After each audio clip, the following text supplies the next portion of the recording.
एक उम्र चुरानी है जिंदगी और कुछ भी नहीं, तेरी मेरी कहानी है, एक प्यार का नगमा है। हाय दोस्तों, नमस्ते। Welcome to my channel special child mom. I hope आप सभी लोग भी ठीक होंगे। मैं भी ठीक हूँ और मेरे दोनों बच्चे भी ठीक हैं। तो दोस्तों, मैं आज आपको अपने बारे में बताऊंगी कि मैं कौन हूँ, मेरा नाम क्या है, मैं कहाँ से हूँ और मैं क्या करती हूँ। तो दोस्तों, मेरा नाम मीनाक्षी रावत है। मैं उत्तराखंड से हूँ और डिस्ट्रिक्ट मेरा रुद्रप्रयाग है और रुद्रप्रयाग में मेरा गाँव गुप्तकाशी है। और एक बेटा और एक बेटी है जो कि बेटा बड़ा है और बेटी छोटी है। और बेटी का नाम वैभव रावत है। वैभव 8 साल का हो चुका है। वैभव को डाउन सिंड्रोम है। डाउन सिंड्रोम ऐसी बीमारी नहीं है कि फैलने वाली या छुआछूत वाली बीमारी, ऐसे कुछ नहीं है। इसमें बच्चे का मेंटली और फिजिकली थोड़ा स्लो होता है और इसकी ग्रोथ थोड़ा स्लो काम करती है। और अदरवाइज जैसे दूसरे बच्चे काम करते हैं वैसे ही ये भी करता है। बट इन्हें एक चीज़ सिखाने में कई महीने लग जाते हैं, जो कि मैं करती हूँ अपने बेटे के साथ। एक एक्टिविटी सिखाने में पूरा 2-3 महीना लग जाता है। सो मैं आपको धीरे धीरे बताती रहूँगी कि मैं कैसे अपने बच्चे को कौन सी एक्टिविटी कैसे तरीके से सिखाती हूँ। मैं बीच बीच में आप सब लोगों को ये भी दिखाती रहूँगी। और मेरे बच्चे को डाउन सिंड्रोम विद ऑटिज्म भी है। और ऑटिज्म आपको पता है कि क्या होता है। डाउन सिंड्रोम में बच्चे स्लोली अपना काम करते हैं और ऑटिज्म में बच्चे थोड़ा हाइपर होते हैं। हाइपर होने के कारण वो थोड़ा सा ऐसा काम कर लेते हैं जैसे उछलना कूदना, मार पीट, कुछ चीज़ें तोड़ना या भागना, कुछ भी करना, ऐसे हाइपर काम करते हैं जो कि ये नहीं करता है।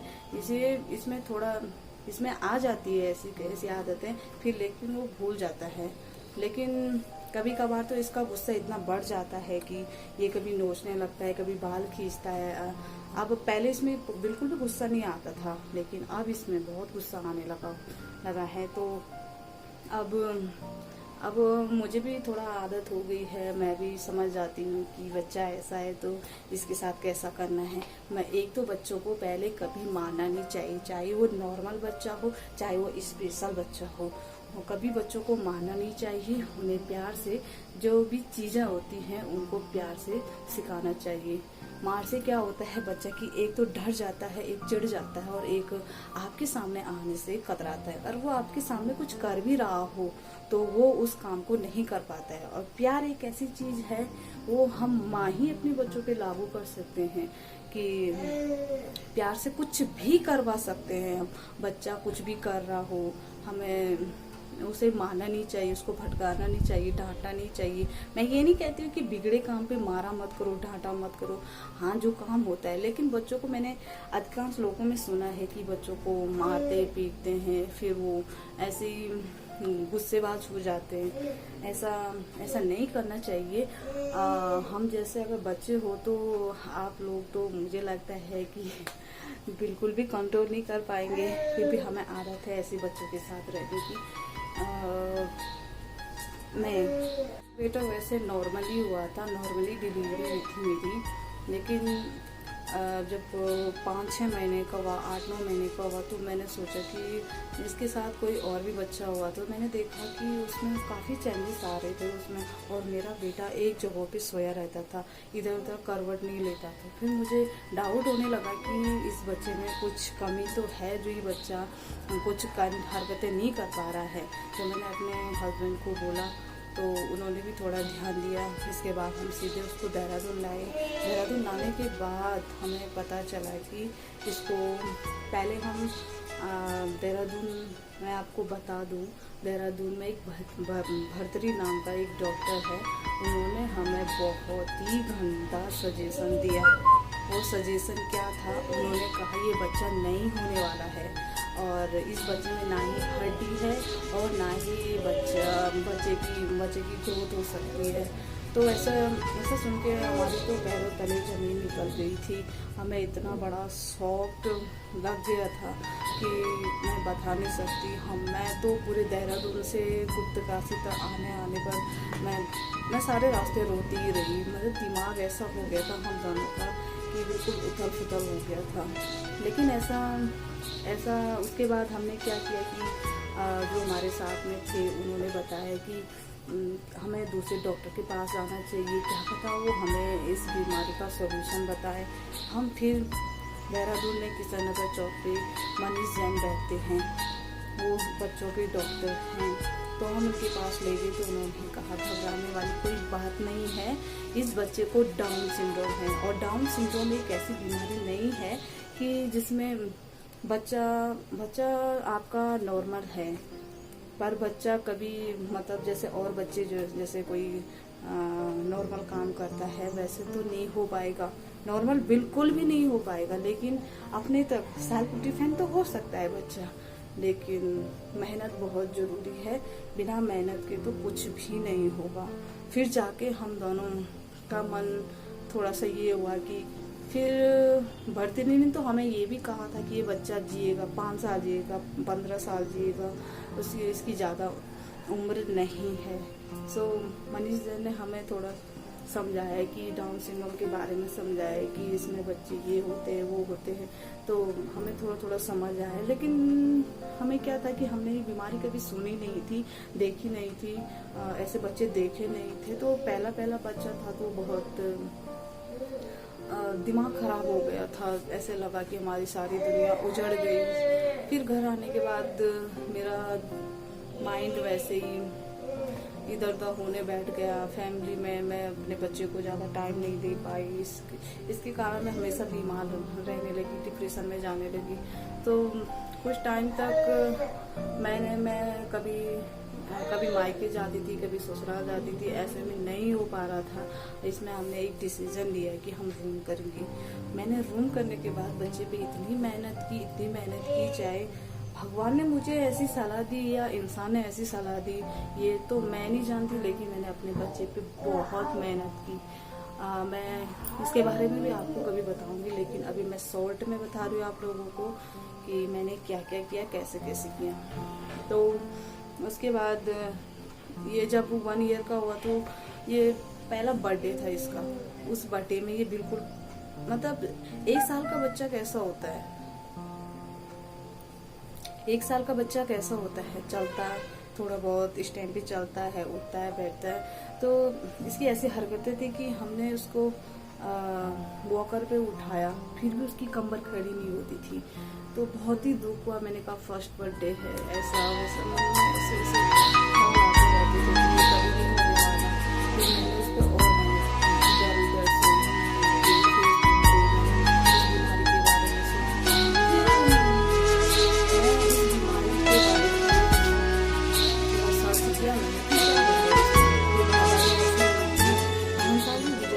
बेटे के 6 साल 7 साल, अभी वो 8 साल का हो गया है। अब जाके दिल में थोड़ा सुकून है कि ये भी कुछ करेगा। और मुझे जब ये 6 साल पहले से, मैं तो इसको देहरादून ले जाया करते थे हम दोनों, पर जब ये 6 साल का हुआ इसे आंगनबाड़ी में नहीं लिया गया। बोला कि ये 6 साल का हो गया है। आंगनबाड़ी वालों ने भी बोला कि अगर इसे रख सकते तो रखो, लेकिन नहीं, मैंने उसको प्राइवेट स्कूल में, सरकारी स्कूलों में, सब जगह अपने साथ ले जाती रही, तो कुछ नहीं हुआ। फिर दिमाग में ऐसा सोचता रहा, मैं फैमिली के साथ भी रहती थी, दिमाग खराब होने बैठ गया कि घर में बैठे बैठे क्या होगा, बिना गुरु के ज्ञान तो नहीं मिलने वाला।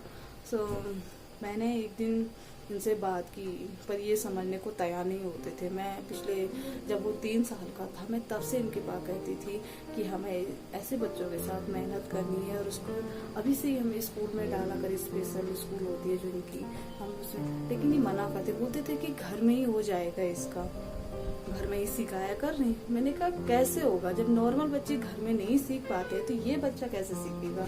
फिर इनका एक दोस्त था, वो हमारी लाइफ में भगवान बन के आए। फिर इनके दोस्त का बेटा भी वहाँ रहता था, तो इनके मन में भी पता नहीं क्या आया, इन्होंने जड़ से रूम कर लिया और हम बिना सोचे समझे सेंटर में घुस गए। सेंटर पर घुसने के बाद उन्होंने कहा क्या भाई किसने बुलाया, कैसे आए, किसके थ्रू आए, आपके लिए तो कोई सीट बची ही नहीं है। हम शॉक्ड हो गए दोनों। रूम भी बहुत महंगा था, 2 रूम सेट कर दिया और अब क्या करें, सामान भी ला गए, यहाँ शिफ्ट हो गए। फिर दिमाग बहुत खराब हो गया। फिर हम मायूस सा चेहरा लेके हम रूम पे चले गए। 1 2 3 दिन गुजर गए। फिर इसको से कॉल आता है और कॉल आने के बाद उस टाइम तो ऐसा लगा कि 1 घंटा क्या, अगर मुझे 15 मिनट भी देते ही मुझे, तो मेरे लिए तो बहुत बड़ी बात है।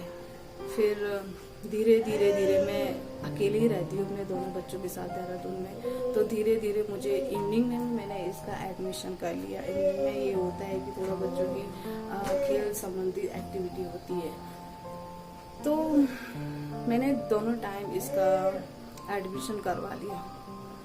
सो मैं 3 बजे जाती थी, 3:30 4 2 बजे से इसका सेशन होता था, दिन के 2 बजे।